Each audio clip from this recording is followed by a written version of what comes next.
Hey, well, here we are. I got to repair part of the front section of the wheelhouse where the quarter panel will attach to it there in the bottom front part. I've already attached. I'm gonna have to do this in a couple pieces, but there I've got one part on it done. And then I've been practicing with my stretcher shrinker tool. And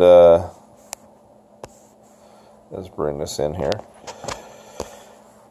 And you can see, this is the quarter panel that I'm putting on. And I've got this to fit pretty good around here.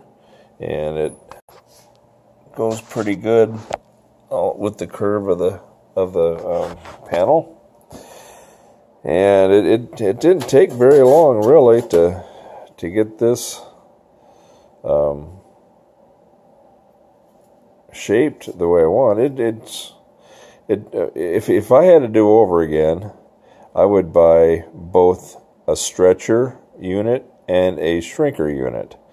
This way you don't have to keep changing the jaws. I only bought just the single unit, and you have to keep swapping the stretcher jaws with the shrinker jaws, and it gets real tiresome after a while.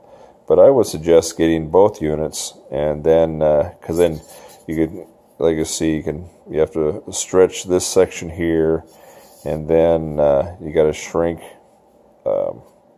this part through here, and then go back to stretching, and it to finally get it to fit in there the way it should, which it does really nice. Now once I get this finally welded up onto the car, I'll hammer and dolly this section here down here so it folds over a little more and lays up against this nice and tight before I do any welding. Then I made this small part here to fill in down here, and that will take care of that part.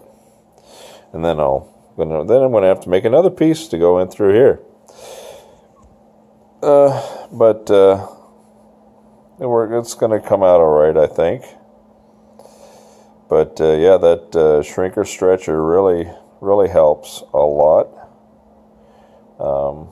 It works really easy too, also, because I did well, this one here I kind of got a little overzealous with, and you can see I really put an angle on that one. But this only took me what 3-4 minutes, and it just brings that metal right around real fast. It's a little too fast, but I got it. Anyway, so now I'll go ahead and put this section of the quarter panel back up there, mark where I need to put this piece. I'll probably tack this, put a couple small tacks, tacking this piece here to the underside that's already on the car. Just a couple small tacks to hold it in place. And then mark where I need to cut off the old section of the wheelhouse, and then I'll tack this on, put the panel back up there again, make sure it still fits, and then just start welding this piece in, and then finish welding this in, check it again, and hopefully everything will stay where it's supposed to be. And then once I got that all in, then I can go ahead and clamp this quarter up in place, get some self-tapping screws, put a few across the top, one down here on the bottom, and because I'm not going to weld anything until because I got to put both front and rear quarters in, also the rockers and everything. So I'm not going to weld anything until I've got everything clamped in, screwed in place, and I know everything's all nice and straight in the way it's supposed to be. Oh, well. anywho, yeah, so let's keep going.